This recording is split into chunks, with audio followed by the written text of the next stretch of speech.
দ্বিতীয় খণ্ড। ষষ্ঠ পরিচ্ছেদ। সর্বধর্মাन् পরিত্যজ্য মামেকং শরণং ব্রজ অহং ত্বাং সর্বপাপেভ্যো মোক্ষয়িষ্যামি মা শুচঃ। ব্রাহ্মদিগকে উপদেশ। খ্রিস্ট ধর্ম, ব্রাহ্ম সমাজ ও পাপবাদ। শ্রীরামকৃষ্ণ ব্রাহ্ম ভক্তদের প্রতি বলিলেন, মনেতেই বদ্ধ, মনেতেই মুক্ত। আমি মুক্ত পুরুষ, সংসারেই থাকি বা অরণ্যেই থাকি, আমার বন্ধন কি? আমি ঈশ্বরের সন্তান, রাজাধিরাজের ছেলে, আমায় আবার বাঁধে কে? যদি সাপে কামড়ায়, বিষ নাই, জোর করে বললে বিষ ছেড়ে যায়। তেমনি আমি বদ্ধ নই, আমি মুক্ত, এই কথাটি রোগ করে বলতে বলতে তাই হয়ে যায়, মুক্তই হয়ে যায়। খ্রিস্টানদের একখানা বই একজন দিলে, আমি পড়ে শোনাতে বললুম। তাতে কেবল পাপ আর পাপ। তোমাদের ব্রাহ্ম সমাজেও কেবল পাপ। যে ব্যক্তি আমি বদ্ধ বারবার বলে, সে শালা বদ্ধই হয়ে যায়। যে রাত দিন আমি পাপী এই করে, সে তাই হয়ে যায়। ঈশ্বরের নামে এমন বিশ্বাস হওয়া চাই কি, আমি তার নাম করেছি, আমার এখনো পাপ থাকবে? আমার আবার পাপ কি? আমার আবার বন্ধন কি? কৃষ্ণ কিশোর, পরম হিন্দু, সদাচার নিষ্ঠ ব্রাহ্মণ, সে বৃন্দাবনে গেছিল। একদিন ভ্রমণ করতে করতে জল তৃষ্ণা পেয়েছিল। একটা কুয়ার কাছে গিয়ে দেখলে একজন লোক দাঁড়িয়ে রয়েছে। তাকে বললে, ওরে, তুই এক ঘটি জল আমায় দিতে পারিস? তুই কি জাত? সে বললে, ঠাকুর মহাশয়, আমি হীন জাত, মুচি। কৃষ্ণকিশোর বললে, তুই বল, শিব, নে এখন জল তুলে দে। ভগবানের নাম করলে মানুষের দেহ মন সব শুদ্ধ হয়ে যায়। কেবল পাপ আর নরক এইসব কথা কেন? একবার বলো যে অন্যায় কর্ম যা করেছি আর করব না, আর তাঁর নামে বিশ্বাস করো। ঠাকুর প্রেমোন্মত্ত হইয়া নাম মাহাত্ম্য গাইতেছেন। আমি দুর্গা দুর্গা বলে মা যদি মরি, আখেরে দিনে না তারও কেমনে জানা যাবে গো শঙ্করী। আমি মার কাছে কেবল ভক্তি চেয়েছিলাম। ফুল হাতে করে মার পাদপদ্মে দিয়েছিলাম। বলেছিলাম, মা, এই নাও তোমার পাপ, এই নাও তোমার পুণ্য, আমায় শুদ্ধা ভক্তি দাও। এই নাও তোমার জ্ঞান, এই নাও তোমার অজ্ঞান, আমায় শুদ্ধা ভক্তি দাও। এই নাও তোমার সূচি, এই নাও তোমার অসুচি, আমায় শুদ্ধা ভক্তি দাও। এই নাও তোমার ধর্ম, এই নাও তোমার অধর্ম, আমায় শুদ্ধা ভক্তি দাও। একটি রামপ্রসাদের গান শোনো। আয় মন বেড়াতে যাবি, কালিকল্প তরু মূলের মন, চারি ফল কুড়ায়ে পাবি। আয় মন বেড়াতে যাবি। প্রবৃত্তি নিবৃত্তি যায়া, তার নিবৃত্তিরে সঙ্গে লবি। ওরে বিবেক নামে তার বেটা, তত্ত্ব কথা তাই শুধাবি। সূচি অসুচিরে লয়ে দিব্য, ঘরে কবে শুবি।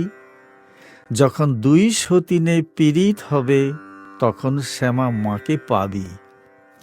অহংকার অবিদ্যা তোর পিতা মাতায় তাড়িয়ে দিবি। যদি মোহ গর্তে টেনে লয়, ধৈর্য খোটা ধরে রবি। ধর্মাধর্ম দুটো অজা, তুচ্ছ খোটায় বেঁধে থুবি।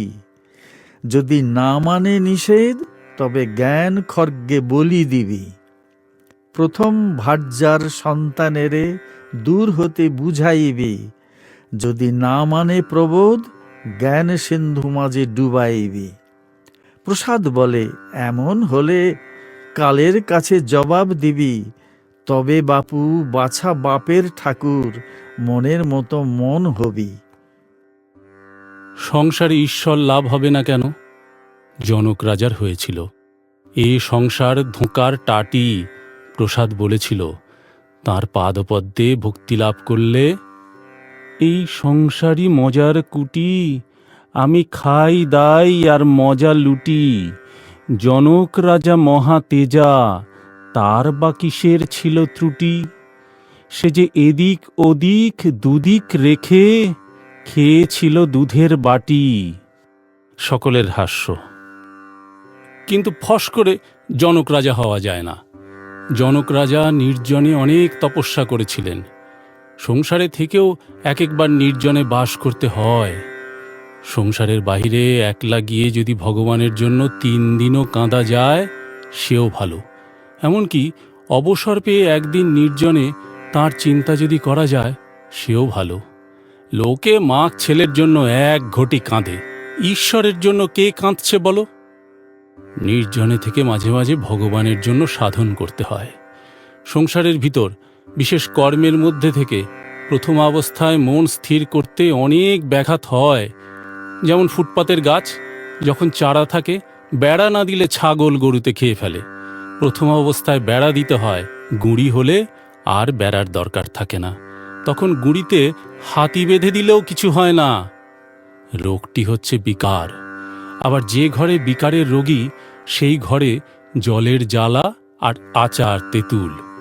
যদি বিকারের রোগী আরাম করতে চাও, ঘর থেকে ঠাঁই নাড়া করতে হবে।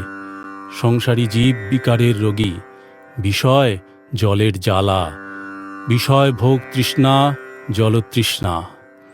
আচার তেঁতুল মনে করলেই মুখে জল সরে, কাছে আনতে হয় না। এরূপ জিনিসও ঘরে রয়েছে, যোষিত সঙ্গ। তাই নির্জনে চিকিৎসা দরকার। বিবেক বৈরাগ্য লাভ করে সংসার করতে হয়। সংসার সমুদ্রে কাম ক্রোধাদি কুমির আছে। হলুদ গায়ে মেখে জলে নামলে কুমিরের ভয় থাকে না। বিবেক বৈরাগ্য হলুদ, সদাসৎ বিচারের নাম বিবেক। ঈশ্বরী সৎ, নিত্য বস্তু, আর সব অসৎ, অনিত্য, 2 দিনের জন্য। এইটি বোধ আর ঈশ্বরে অনুরাগ, তাঁর উপর টান, ভালোবাসা। গোপীদের কৃষ্ণের উপর যেরূপ টান ছিল। একটা গান শোনো।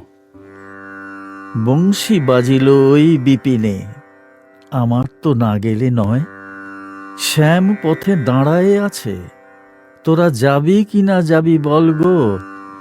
তোদের শ্যাম কথার কথা, আমার শ্যাম অন্তরের ব্যথা সই।